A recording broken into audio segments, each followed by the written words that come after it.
어, 오늘 천국에 있는 것이라는 제목을 가지고 같이 말씀을 나눠보도록 하겠습니다. 오늘 말씀을 나누기 전에 지난주의 말씀과 연결된 말씀이기 때문에 좀 복습하는 시간을 가졌으면 좋겠습니다. 지난주 우리는 롯이라는 사람을 통해 성도가 추구해야 될 궁극적인 삶의 형태가 거룩이다, 그리고 거룩이 매우 중요한 것이다 라는 부분들을 살펴보았습니다. 그러면서 이 거룩함의 완성도는 사람마다 다를 수 있다는 것을 한번 살펴봤어요. 그래서 어떤 사람은 위대하게 그 거룩함의 여정을 시작할 수 있지만 동시에 아주 초라하게 그것이 맞춰질 수도 있는 것이다, 이런 부분들을 점검해 보았습니다. 이런 맥락에서 볼 때 여러분, 거룩한 삶이라는 것은 성도들에게 있어 일종의 과업이자 숙제라고 여길 수 있는 부분입니다. 성도는 그 일생 동안 거룩함을 추구하고 거룩으로 하나님 앞에 설 준비를 하는 사람이다, 이렇게 정의할 수 있는 거예요. 우리는 거룩해지는 연습을 하는 사람입니다. 근데 오늘 말씀의 주제는 여러분 천국입니다. 이 천국은 이 거룩이라는 것과는 다소 성격이 다르다고 볼 수 있어요. 기억하시는지 모르겠지만 지난주 말씀을 시작할 때 신앙의 목표를 천국으로 설정하는 경우에 성공률이 몇 프로라고 제가 말씀했는지 여러분 기억하십니까? 100%입니다. 우리가 믿음으로 천국에 가는 것을 목표로 한다면 여러분, 그것은 반드시 이루어지는 목표가 될 수 있다는 거죠. 그가 신자라면, 그가 예수님을 믿는다면 말입니다. 제가 이렇게 단언할 수 있는 이유는 바로 제가 지금 드린 이 말씀을 성경이 너무나 확실하게 선포하고 있기 때문에 그런 것이죠. 요한복음 1장 12절로 13절을 한번 같이 읽어보도록 하겠습니다. 복음이기 때문에 우리 큰 소리로 한번 읽어보겠습니다. 시작. 영접하는 자, 곧 그 이름을 믿는 자들에게는 하나님의 자녀가 되는 권세를 주셨으니 이는 혈통으로나 육정으로나 사람의 뜻으로 나지 아니하고 오직 하나님께로부터 난 자들이니라. 자, 이것은 복음의 정수를 담고 있는 매우 귀중한 구절이라고 할 수 있습니다. 자, 본 구절에서 예수를 믿음으로 성도가 얻는 최고의 유익이 뭐라고 얘기하죠? 하나님의 자녀가 되는 것이다, 이렇게 이야기를 하고 있습니다. 교귀한 신분을 얻는다는 것이죠. 그리고 이 놀라운 신분 상승의 비결이 뭐라고요? 혈통으로나 육정으로나 사람의 뜻으로 된 것이 아니라 오직 하나님께로부터 말미암은 것이다, 이렇게 이야기를 합니다. 쉽게 말해서 시작하신 분도 하나님이시고 끝내시는 분 또한 하나님이시다라는 얘기입니다. 여러분에게 이쯤에서 매우 중요한 질문을 제가 해봐야 될 필요가 있습니다. 그게 뭐냐면, 여러분 예수님을 진짜로 믿으십니까? 믿으시는 분은 아멘 하겠습니다. 한 번 더 제대로 제가 한번 물어보죠.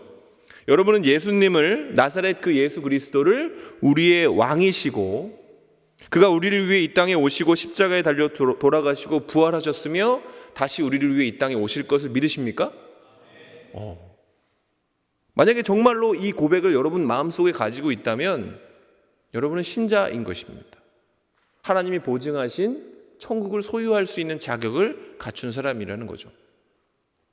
그리고 중요한 것은 이 고백의 주인이 누구냐라는 부분들도 분명히 알아야 돼요.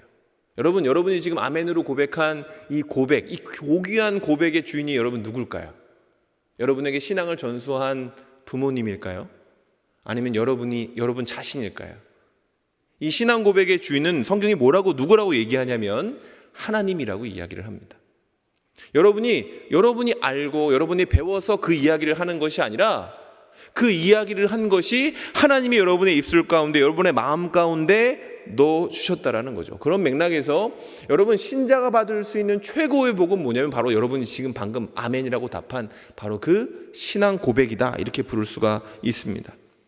왜냐하면 하나님은 지금 여러분이 하신 그 신앙 고백을 근거로 해서 여러분을 당신의 자녀로 입양하시고 그 입양하심의 최종적인 복으로 천국에 들어갈 수 있는 자격을 허락해 주실 것이기 때문에 그래요. 요람에서 무덤까지 하나님이 여러분을 낳으시고 기르실 것이고 완성시키실 거라는 얘기입니다. 그리고 그 끝이 바로 천국이에요. 영원토록 우리를 이토록 사랑하시고 인도하시는 하나님과 함께 사는 것, 영원히 그와 함께 사는 것. 자, 간단하게 정리를 하죠. 쉽게 말하면 이겁니다. 예수 믿으면 천국 갑니다. 어렵나요? 예수 믿으면 천국 가는 거죠. 복음이 너무 쉬운 거예요, 사실은. 그래서 너무 쉬워서 사람들이 그게 다야? 라고 질문할 정도로 복음은 너무나 간결하고 너무나 확실한 것이죠. 그럼 여기서 우리에게 남는 질문이 있습니다. 그럼 도대체 천국은 어떤 곳인가? 그죠? 우리가 해외여행을 가도 거기에 뭐가 있고 거기에 법률이 어떤지를 알아보잖아요. 근데 우리가 천국에 가면 얼마나 산다고요? 영원히. 그렇기 때문에 우리가 천국을 생각할 때 막연하게 생각할 것이 아니라 과연 그곳이 어떤 곳인지 한번 고민해 볼 필요가 있다는 얘기입니다. 여러분, 제가 어렸을 때 이런 질문을 가진 적이 있어요. 제가 누군가 교회 선생님, 저희 부모님이시겠죠? 저희 어머니에게 천국이 어떤 곳이에요? 이렇게 물어본 적이 있어요. 그러니까 저희 어머니가 뭐라 그러셨냐면 좀 다소 당황하시면서 천국은 생명 강가에서 수영을 맨날 하고 금사과를 먹고 맨날 뛰어노는 천사랑 노래 부르고 예배 드리는 곳이야. 이렇게 말씀을 하셨어요. 근데 그 이야기를 듣고 초등학교 1, 2학년이었던 저의 마음은 어땠을까요? 천국에 가야 돼 이렇게 생각했을까요? 안타깝게도 난 수영 그렇게 오래 하고 싶지 않은데 예배를 계속 드린다고? 이런 생각을 했습니다. 사과? 금사과 딱딱하지 않나? 그 말이, 비유가 제게 와닿지가 않는 거예요. 근데도 저는 천국에 가야 된다고 생각했어요. 왜 그랬을까요? 그 당시에는 제가 천국이 좋은 곳이라서 가야 된다고 생각한 게 아니라 지옥에 가기 싫기 때문에 천국에 가야 된다고 생각을 했습니다. 어차피 지옥 아니면 천국이라면 고통받는 지옥보다는 천국이 낫겠다 이렇게 생각을 한 거죠. 자, 여러분, 지금은 제가 어떨까요? 지금은 제가 천국에 가고 싶습니다. 지금도. 근데 그 목적이 지옥이 싫어서일까요? 전혀 그렇지 않습니다. 저는 지금 천국에 꼭 가야 된다고 생각해요. 그 이유는 뭔지 아십니까? 그곳에 생명 강가가 흐르고 펠프스처럼 맨날 수영하고 사과 먹고 예배 계속 드리기 때문이 아니고, 제가 천국에 가고 싶은 이유는 딱 하나, 그곳에 하나님이 계시기 때문에 그런 것이죠. 하나님이 계시기 때문에 우리가 그토록 예배하고 영광 돌리고 사랑한다고 고백하는 그 하나님의 실체를 볼 수 있는 것이 천국이기 때문에 저는 천국에 반드시 가야 된다라고 생각을 해요. 자, 그렇다면 천국은 어떤 곳인가? 천국은요, 어떤 정치 체계를 가지고 있는지 먼저 잠깐 살펴봤으면 좋겠습니다. 여러분, 역사 속에는 매우 다양하고 많은 종류의 통치 체계가 존재를 해요. 대표적인 것을 뽑아보면 일단은 민주제가 있죠. 사람들이 투표하고 다수결로 모든 것을 결정하는 민주주의가 있고, 군주가 모든 것을 다스리는 왕권 국가가 있고, 또 법으로 모든 것을 통치하는 공화정이 있다고 볼 수가 있습니다. 자, 그럼 여기서 우리가 갈 천국은 어떤 정치 체계를 가지고 있는가? 이렇게 한번 질문을 해볼 수 있을 것 같아요. 물론 유한적인 세상에 있는 통치 체계로 천국의 정치 체제를 이해하는 것은 무리가 있지만, 그래도 근사치를 찾자면 여러분, 천국은 어떤 통치 방식으로 돌아가는 걸까요? 법으로 돌아갈까요? 아니면 백성들의 의견으로 돌아갈까요? 아니면 왕의 절대적인 명령 아래 돌아가는 것일까요? 정답은 3번입니다. 천국은 절대 군주제예요. 이렇게 생각하면 민주제에 익숙한 우리는 이렇게 생각을 합니다. 독재 아니야? 거기서 과연 우리가 행복할까? 여러분, 이 땅에 그러니까 왕 같은 사람이 모든 것을 결정하고 그의 말이 곧 법인 국가들이 존재하죠. 근데 여러분, 안타깝게도 그런 국가들의 특징은 백성들이 굉장히 고통받는다라는 겁니다. 왜냐하면 그 왕이 결정하는 것이 이기심의 발로이기 때문에 그래요. 자기에게 좋은 것이 기준이기 때문에 백성들을 희생시킨다라는 거죠. 근데 여러분, 천국은 하나님의 뜻대로, 하나님의 마음대로 하시는 곳이지만 이 땅에 있는 독재 국가와는 전혀 다른 겁니다. 하나님의 뜻대로, 하나님의 법대로 세상이 돌아가면요, 그 나라가 돌아갈 때 백성들이 희생당하는 것이 아니라 백성들이 행복해지고 풍요로워질 수 있습니다. 그 이유가 뭐냐면 하나님의 존재 방식이 사랑이기 때문에 그런 거예요. 하나님이 통치하는 세상 가운데에는 이기심이 존재하지 않습니다. 하나님의 사랑이 그 백성을 향해 쏟아지고, 그로 말미암아 우리가 하나님 때문에 기쁘고 하나님 때문에 행복해지는 것이죠. 게다가 유한한 인간의 힘으로 통치하는 것이 아니라 전능하고 완전하신 하나님의 능력과 권세가 그 땅을 채우고 있기 때문에 그 땅에서는 자원의 고갈이 존재하지 않아요. 그렇기 때문에 천국의 통치 체계는 하나님의 뜻대로, 하나님의 마음대로 나아가는 것이지만 그럼에도 불구하고 그 땅에 있는 모든 백성은 행복해질 수 있다라는 거죠. 그러니까 우리가 천국에 갈 거면 한 가지를 분명히 알아야 돼요. 그게 뭐냐면 하나님이 왕이 되시는 곳이다. 어쩌면 우리가 경험하지 못했던 절대적인 명령과 절대적인 뜻이 우리를 다스릴 것이다. 이렇게 생각을 해보는 것이 좋다는 겁니다. 여러분, 천국은 하나님의 뜻이 곧 법이 되고 의가 되는 곳입니다. 그곳에는 국민투표도 없고 다수결도 존재하지 않지만 하나님이 모든 것을 결정할 그곳에서 그의 백성들은 언제든지 행복할 것입니다. 아니, 행복을 뛰어넘어서 그분의 통치에 대해 경외감을 가지고 그분께 마땅히 영광을 돌릴 수 있는 존재가 되는 거예요. 그래서 우리는 천국에서 진정한 기쁨과 진정한 만족과 진정한 풍요를 경험할 수 있게 되는 것이죠. 자, 이런 맥락에서 우리는 천국 백성에게 최고로 여겨지는 가치가 무엇일지를 추측해 볼 수가 있습니다. 여러분, 천국에서 최고로 치는 가치는 무엇인가? 그것은 바로 충성이라는 가치예요. 그 백성에게 충성이라는 가치가 매우 중요한 것이라는 거예요. 전제군주제에서 중요한 가치는 충성인 것이 대부분입니다. 그러니까 왕에 대한 절대적인 신뢰가 사회를 유지하는 주 동력원이 된다는 거죠. 근데 이 땅에서의 충성과 천국에서의 충성은 본질적으로 달라요. 왜냐하면 이 땅에서의 충성은요, 좀 다소 강요되는 부분이 있습니다. 그러나 여러분, 천국에서의 충성은 절대로 강요되지 않습니다. 자발적인 충성이라는 거죠. 왜냐하면 아까도 말씀드렸듯이 천국에서 우리가 충성할 수 있는 이유는 우리가 하나님을 사랑하기 때문에 그런 거예요. 여러분, 사랑하면 충성합니다. 아십니까? 사랑하면 충성하는 거예요. 여러분, 연애를 해보면 알지 않습니까? 연애해보면 옷을 입어도요, 내 스타일대로 입지 않고 상대방이 좋아하는 방식대로 입잖아요. 그렇죠? 여러분이 먹고 싶은 게 있을 때 여러분이 먹고 싶은 걸 먹기보다 상대방이 먹고 싶은 거를 먹고 싶어지잖아요. 저만 그런가요? 그게 정상이에요, 여러분. 제가 연애할 때 그랬어요. 저는 사실 촌사람이라 스파게티를 저희 아내 만나고 처음 먹어봤거든요. 근데 우리 아내가 스파게티를 먹고 싶다고 해서 스파게티 집에 처음 갔습니다. 놀랐어요. 문화 충격. 요만큼 주는 거예요. 아, 진짜 요만큼 주는 거예요. 근데 저는 비빔국수 이만큼 먹던 사람이 요만큼을 먹고, 그래서 저희 아내가 좋아하는 걸 보고 제가 마늘빵만 계속 먹었던 슬픈 기억이 있습니다.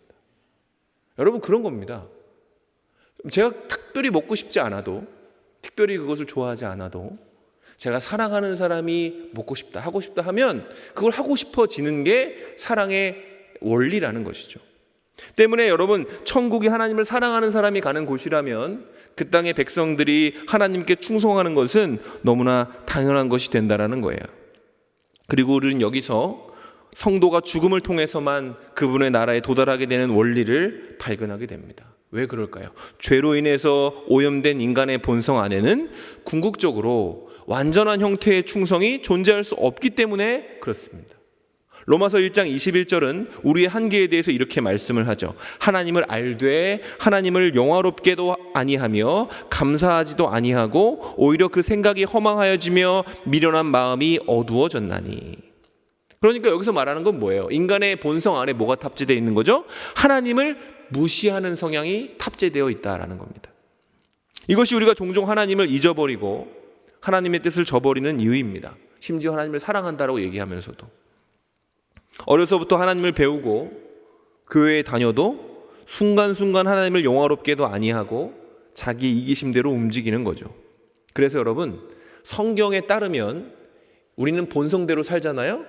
그러면 악해집니다. 본성대로 살면 우리는 높여야 할 분을 높이는 대신 낮아져야 될 자신을 높이면서 영원한 것이 아니라 썩어질 것을 추구하고 그로 말미암아 자신을 망가뜨리고 세상을 악으로 물들이게 된다라는 것이죠.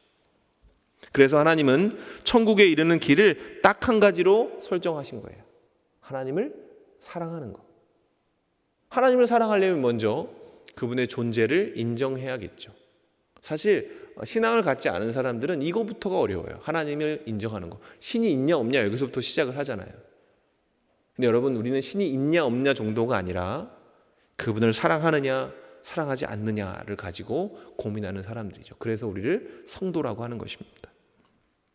여러분, 천국은 하나님을 인정하는 사람의 것이라는 얘기입니다.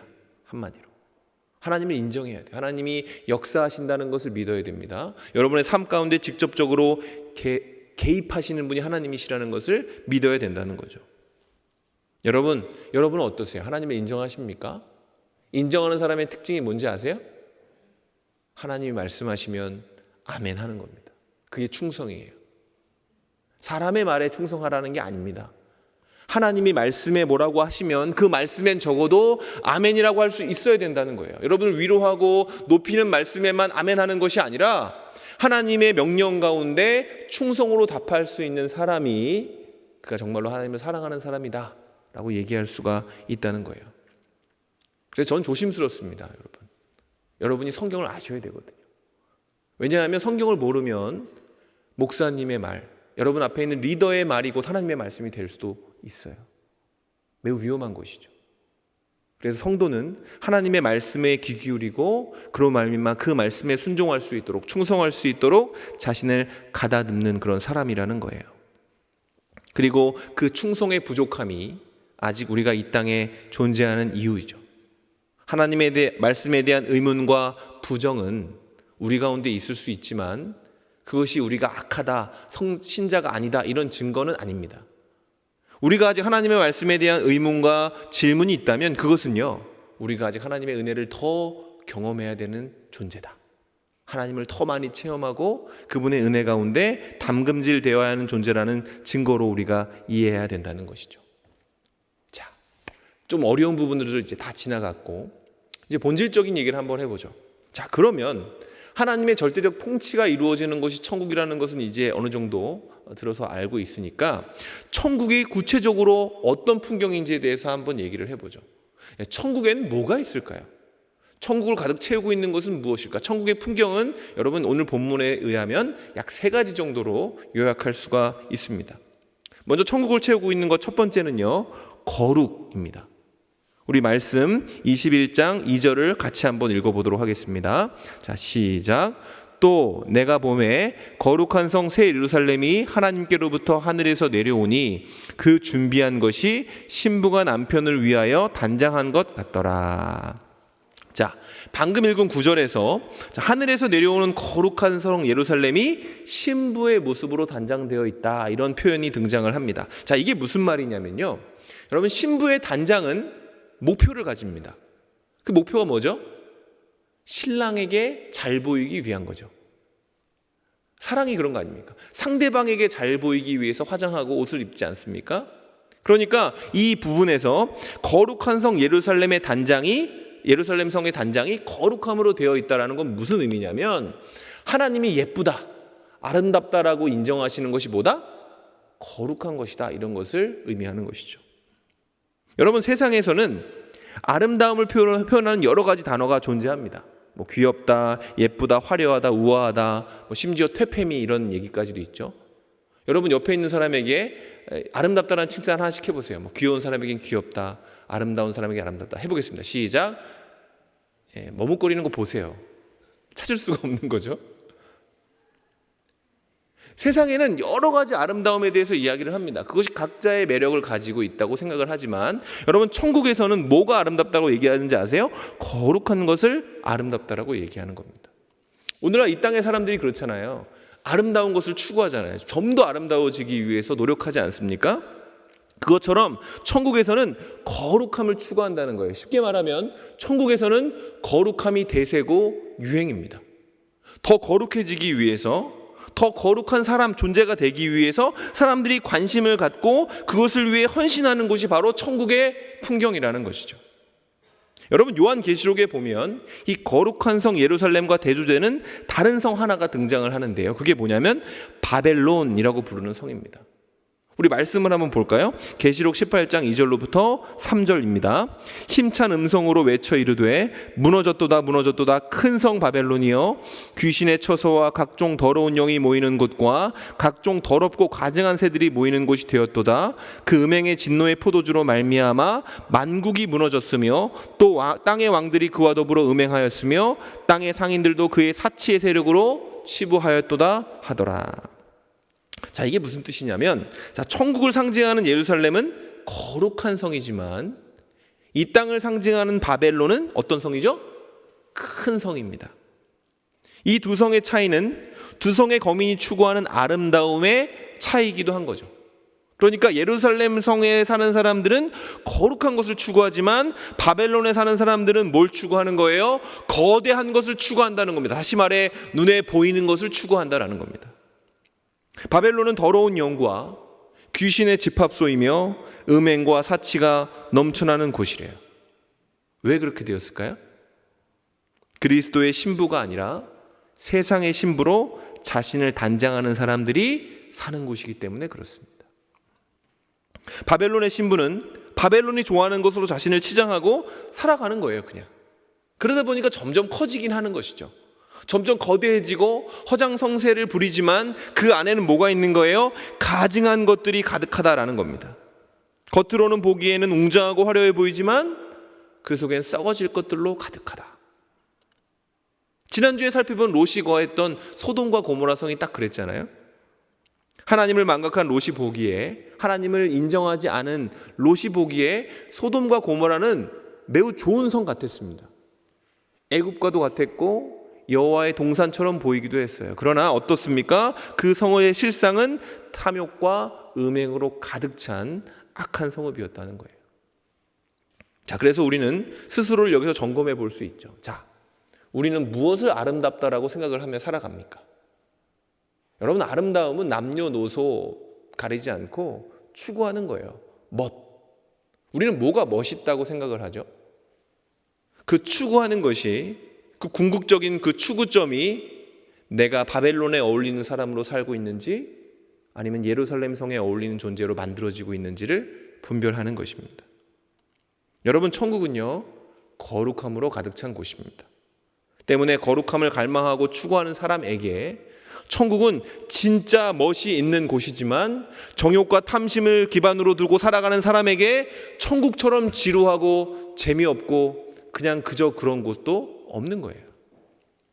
그런가 하면 천국은 거룩함과 더불어 사랑으로도 가득 채워져 있습니다. 두 번째 채워진 것은 사랑입니다. 천국에 다녀온 사람들의 간증을 종종 들을 때가 있어요.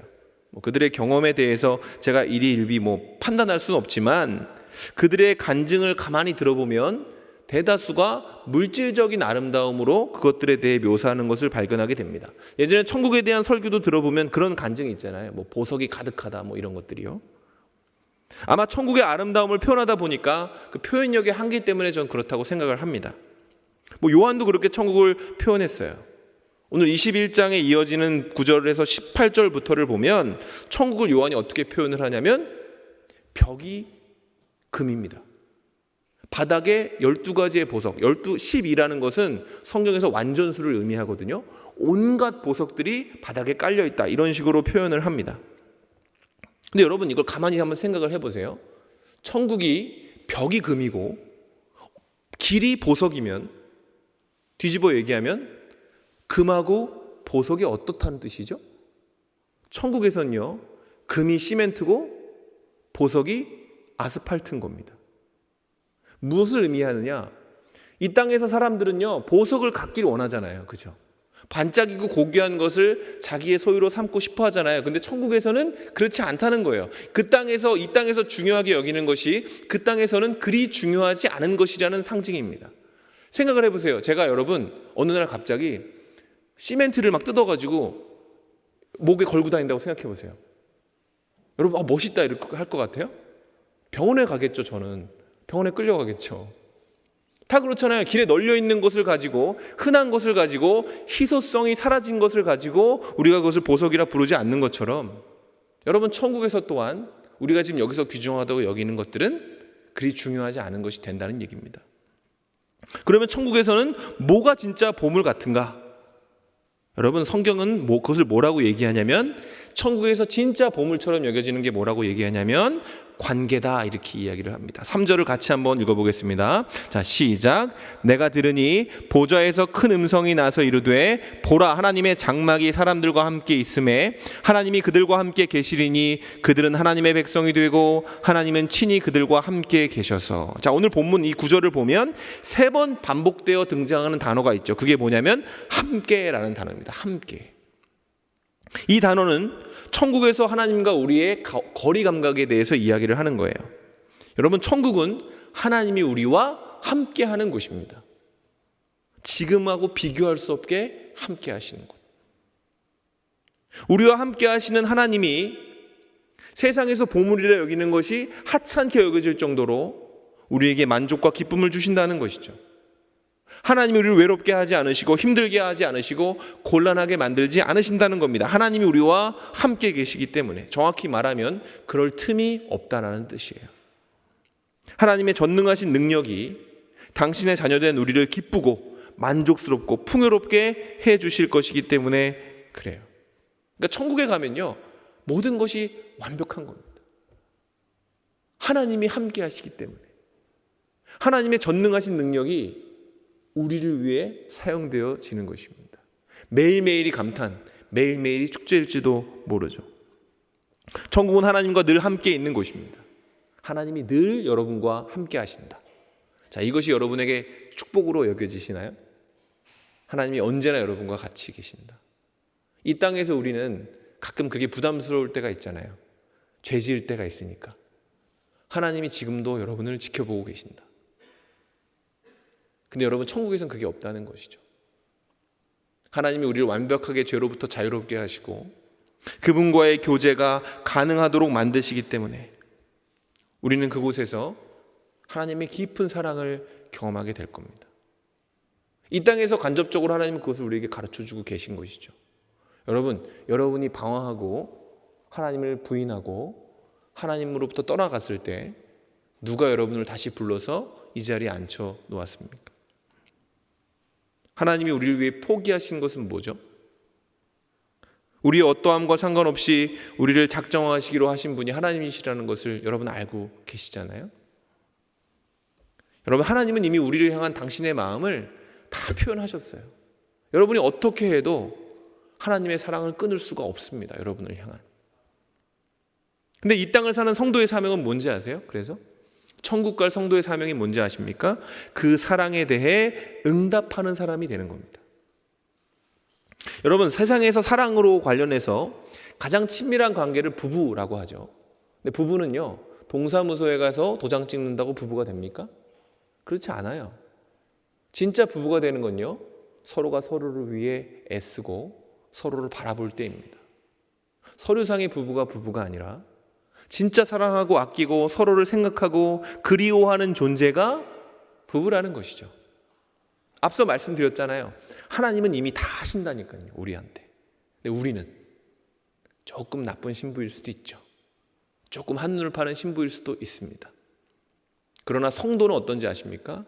그게 잘못됐다는 것을 알고 그 마음 가운데 신랑이신 하나님이 주시는 사랑을 받기 위해서 하나님과 교제하기를 애쓰는 사람이라는 거예요. 그 교제의 증거가 무엇으로 드러납니까? 매주 예배에 나오는 것. 때를 따라 그리스도께서 주신 그 편지인 말씀을 읽는 것. 또 하나님의 음성을 듣기 위해 기도하는 것. 그분께 곡조 있는 기도로 나의 찬양을 올려드리는 것. 이런 실제적인 신앙생활의 활동인 것입니다. 그리고 이런 것들을 이 땅에서 연습할 때 정말로 주님과 함께하게 될 그 천국이라는 신혼집에서 우리는 그와 함께 있는 것을 기쁨이고 행복으로 느낄 수 있게 된다, 이것입니다. 마지막으로 천국은 무엇으로 가득 채워져 있는가? 그 세 번째는요, 위로로 천국은 가득 차 있습니다. 거룩, 사랑, 세 번째는 위로입니다. 4절을 같이 한번 읽어볼까요? 모든 눈물을 그 눈에서 닦아주시니 다시는 사망이 없고 애통하는 것이나 곡하는 것이나 아픈 것이 다시 있지 아니하리니 처음 것들이 다 지나갔음이러라. 자, 예수님이 이 땅을 떠나서 하늘로 올라가시던 그날에 제자들은 예수님을 붙잡았습니다. 아니, 어떻게 오셨는데 다시 가십니까? 이제 못 가십니다. 절대 안 됩니다. 이렇게 붙잡았어요. 그때 예수님이 어떻게 하셨냐면 놔라 이러셨습니다. 놔라 이러셨어요. 그러면서 뭐라고 하셨냐면 내가 가고 더 좋은 것을 너에게 보내주려고 그런다. 내가 지금 이 자리에 있는 시간과 공간의 제약을 가진 육체를 가진 내 모습이 아니라 너희와 언제나 함께하고 너희를 도와줄 보혜사를 내가 너희에게 보내겠다 이렇게 말씀을 하셨어요. 요한복음 14장 26절입니다. 보혜사 곧 아버지께서 내 이름으로 보내실 성령 그가 너희에게 모든 것을 가르치시고 내가 너희에게 말한 모든 것을 생각나게 하리라. 여러분 신자라도요 믿음을 지키는 건 여러분 쉽지 않습니다. 그렇잖아요? 신앙생활 해보면 아시잖아요. 뭔가 진지하게 이걸 해보겠다 하시는 분들은 다 그 한계에 대해서 아마 이해를 하실 거예요. 우리의 믿음이 굉장히 작기 때문에 그래요. 세상은 굉장히 웅장한데 반해 우리의 믿음은 너무나 보잘것없기 때문에 세상에 함락되는 것이 일상이기도 합니다. 근데 그렇게 되다 보면 문제가 뭐냐면 우리가 건망증 환자처럼 자꾸 하나님을 잊어버리고 망각하고 그분을 인정하지 않은 모습으로 살아가게 된다는 겁니다. 근데 여러분 신기하죠? 성도는 하나님이 생각나요. 막 죄를 짓다가도 갑자기 하나님이 생각이 나요. 일상에 막 몰두해서 살다가도 어느 날 문득 하나님의 말씀이 기억이 나고 예배드리고 싶다라는 생각이 들고 기도해야겠다라는 마음이 든다는 거죠. 여러분 그거 누가 하시는 건지 아십니까? 여러분 안에 계신 성령님이 여러분에게 주시는 은혜라는 것입니다. 여러분이 괜히 예배에 온다고 생각하지 마십시오. 왜 죄를 지었을 때 찜찜하고 뭔가 잘못 사는 것 같을 때 이러면 안 될 것 같은데 생각이 들 때 그게 여러분의 양심이 여러분에게 그렇게 하는 게 아닙니다. 여러분 안에 계신 성령이 여러분에게 하나님을 기억하게 하고 하나님이 생각나게 하시는 것입니다. 여러분 성도는 그 덕분에 성령 덕분에 이 믿음의 경주를 완주할 도전을 하는 존재예요. 우리의 실력과 능력으로는 여러분 믿음의 경주 완주할 수 없습니다. 100m도 가지 못할 거예요. 어쩌면 내 의지로 가지고. 그런데 성도는 약하고 여리고 부족해도 성경이 뭐라고 얘기하는지 아세요? 완주하게 될 것이다 이렇게 약속을 합니다.